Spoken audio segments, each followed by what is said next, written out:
All right, we're going to continue our game of over-under. Earlier, we talked about the NFC. We are going to shift our focus now to the AFC. We will set the win total. You guys say over-under. Got it? Good. Got it. Great. Okay. So let's begin with the defending Super Bowl champs, the Broncos. Peyton Manning, gone. His backup, as Trey Wingo calls him, the Brockweiler, he is gone as well. Nice. Now they've got Mark Sanchez and Paxton Lynch, over under 9.5 wins. Will? I told you earlier, I was so wrong on the Broncos last year. I didn't think they'd make the playoffs. They won the Super Bowl. But the analysis remains the same. They've got a great defense. They're going to turn over that offensive line. 4 out of the 5 starters will be new, with Mark Sanchez now behind that line. I just don't see him getting over 9 wins. You can't play football without an offensive line, despite the fact they did a pretty good job of it last year. Here's the thing, and I am not the biggest Mark Sanchez fan at all. I've been very critical of him in his career, but because they've got that defense, he's played on a team like this before. That Jets team he played on was, in essence, this kind of team, and he's got better weapons to work with on the outside in the receiving core than he ever did in New York. So I think because of that, they can get past the 9.5 wins. I can see them being a 10-win team. They'll be close. They're going to have to run the ball. But, yeah, they'll be able to run the ball. You got to have an offensive line to do that. But he's much more mobile than Peyton Manning was. He can at least escape the pocket a little bit, where you don't have to worry about the offensive line and pass protection as much as you did with Peyton, who was basically, let's face it, all-time great, but was a statue back there at this stage of his career. So I like them barely above 9.5 wins. I got them barely above 9.5 as well, because the division is better. The Raiders are going to be better. The Chiefs made the playoffs last year. San Diego, that's not an easy team to play. So that division is going to test Denver with a new quarterback in place. I can see them getting to 11 wins because I trust in John Elway. John Elway, Hall of Fame quarterback. At the rate he's going to be a Hall of Fame executive. He's on that Ozzie Newsome path, what Ozzie Newsome has been able to do as the Baltimore Ravens general manager, where he's a Hall of Fame tight end who's become a Hall of Fame executive. John Elway has a clear understanding. Think about this. He turned over this team essentially after they got the brakes beaten off of them in the Super Bowl by Seattle. He said, Peyton, you're not going to go through. I'm going to make sure you're going to win the Super Bowl. We're going to turn over this team. And he sold Peyton Manning on it. He's always been good at making adjustments. People crushed him for getting rid of John Fox. That worked out pretty well. Gary Kubiak and revamping that team and having that defense. They can get to 10 or 11 wins. I'll take the over on Denver because John Elway knows what he's doing. I trust John Elway. I don't trust Mark Sanchez, though. All right, let's remember, first 2 years of the Jets, AFC Championship games based on the formula they can have in Denver. He had 9 and 11 wins in those years. So and this is a better team, better offense. We'll see what happens. All right, let's talk about a team, a little something about winning championships, the New England Patriots. So their offseason so far has really been dominated about the news that Tom Brady's 4-game suspension has been upheld in court, leading them to drafting quarterback Jacoby Brissett in the 3rd round of the draft, over under 10.5 wins. George? By the way, I did notice you just underrated the Broncos again this year. I know. You did it again. On the same analysis. Shame. Those who forget the past are condemned to repeat it. With the Patriots, I'm going to go over. Listen, maybe barely over, because I can see them. I think they can split those first 2 games. It may be hard if Brady doesn't play. But even if they go 1-3, I still feel like that division, man, they've owned it for so long. Trust me, I grew up in Miami. I know what Tom Brady has done to the Dolphins, Jets, and Bills over his career. So I just feel like they can get 11 wins. They can still win that division. They won it one year with Matt Castle, or didn't win it. They actually still won 11 games, though, with Matt Castle, even though they lost the division that year. So based on that alone and their history and Belichick and the fact that Brady will be back, even if he is suspended, I'm going barely above 10.5. All right, Freddie? Bill Belichick's still alive, right? He is. Over. That's all you need to say. Seriously. I mean, I don't need to say anything else. George said it for me about that organization. As long as Bill Belichick is breathing, even if Tom Brady's not there the first 4 games, I could see them going 2-2 and 3-1 with Jimmy Garoppolo as their quarterback. I could see that happening and rallying around the fact that wait until the Captain America gets back, and we're going to make sure he's not 0-4 and 1-3. As long as Bill Belichick's alive, they'll be over. I'll tell you this. I like them to win the Super Bowl. I like them to win the whole thing this year. Really? Yeah. Well, actually, they are the odds-on favorite right now. 6-1 favorites. Over. I mean, this is the revenge season. Yeah. They'll go 2-2. Look, Arizona, Miami, Houston, Buffalo. They'll win the 2 division games. Yeah. They'll go 2-2. Then Tom Brady comes back and the ultimate revenge tour starts.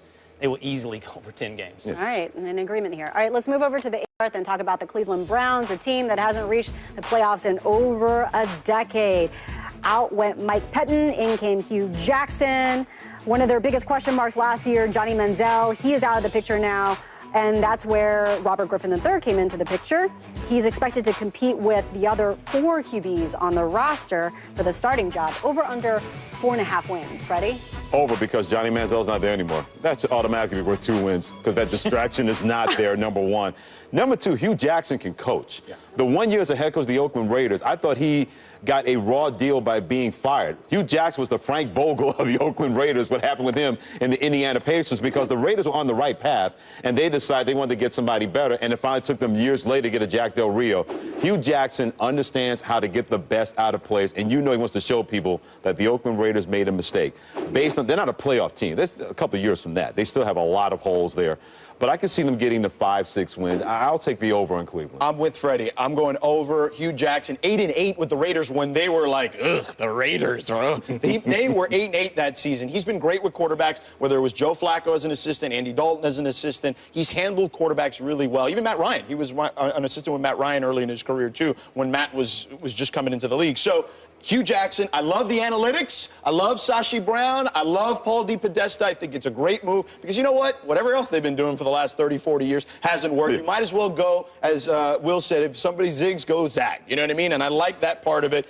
I also think that Cody Kessler eventually will be the guy there. I do think that Hugh Jackson could be the potential guy to fix RG3. If he doesn't fix RG3, RG3 could be in trouble. But I like Cody Kessler in the long term. That kid played at USC, he had tons of turnover, tons of turmoil and chaos there, so he was able to succeed in those situations. I like him as the long-term quarterback there. So I do like the Browns. I like it over, and I like their long-term future as well. There's groupthink going on. We all agree. And we all agree on the promise and hope of the Browns, which is just a dangerous place. That's so weird. I think over 2, there's just this sort of breath of fresh air. Perhaps it's no more Johnny Manziel, and perhaps it's analytics that's just kind of blowing through Cleveland right now. But I like it. I think Hugh Jackson can coach as well. I think this is a team, that list of players you put up a minute ago. I mean, that alone, how many new faces are going to be in that locker room?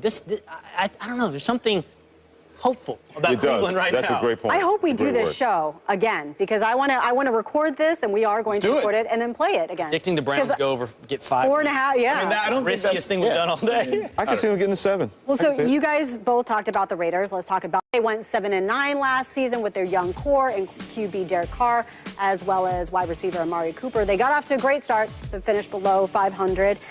They bolstered their defense with safety Carl Joseph out of West Virginia. So over under 8 games for them. Let me go first on this. I go last. All these ones we all agree on. Let's see if we agree on this.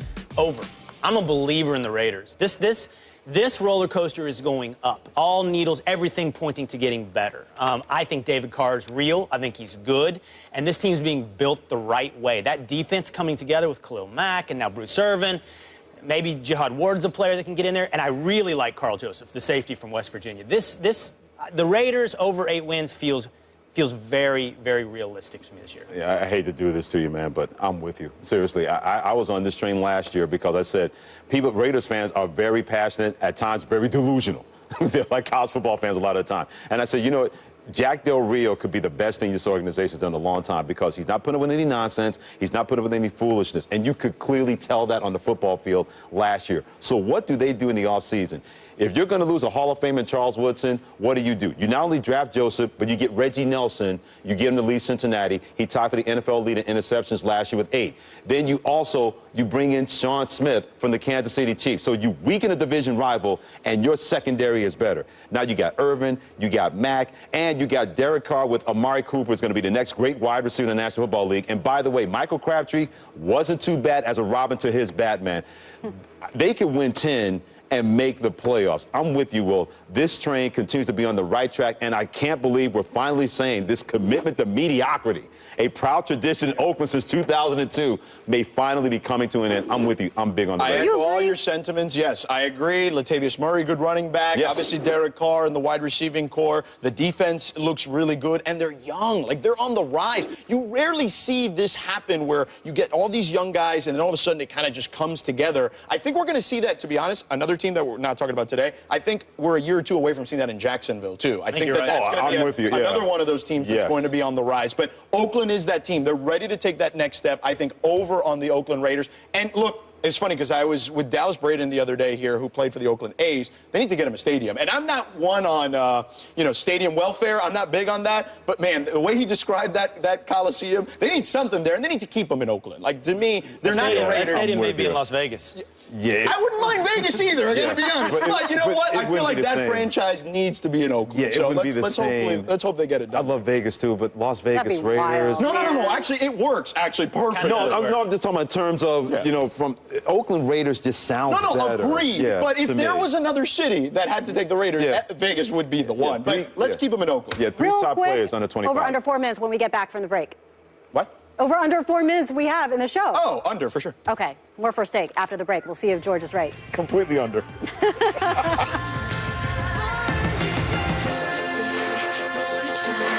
Doesn't realize the roster that he saddled Frank Vogel with, which isn't very good outside of Paul George and Miles Turner. I also think it's weird that he talks about that the voice issue, that there's a voice in the locker room issue where the guys get used to the voice. There's only a couple of guys in there that have been in that locker room for the entire time that Vogel's been in there.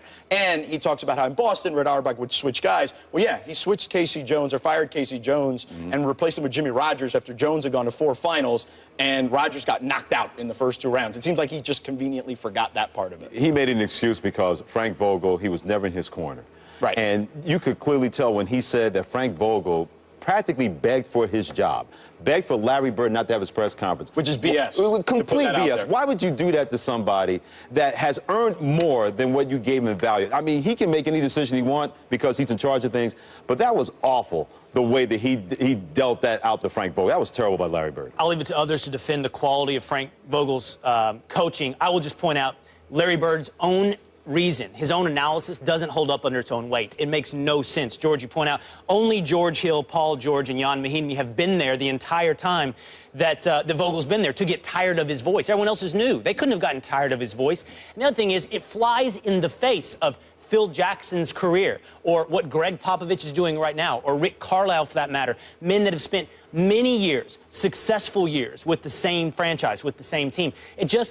Many people say you shouldn't criticize a legend, and Larry is a legend, but I can analyze the words you have given us and whether or not they make sense. They make no sense. Well, we could criticize Larry Bird as an executive. I mean, as a player, it's hard to criticize him, but as an executive, he's made some questionable moves. It's pretty. You gave Monte Ellis a 4-year deal worth $44 million when his game is predicated on speed and burst, and he seems to have lost some of that. That's a problem. Maybe you want something different than what Vogel does. Maybe you want an offense, but the reason you gave that he want to change in the locker room, that doesn't make sense. Right, but he didn't even run that by Paul George. Exactly. Right. And then he fired him over the phone?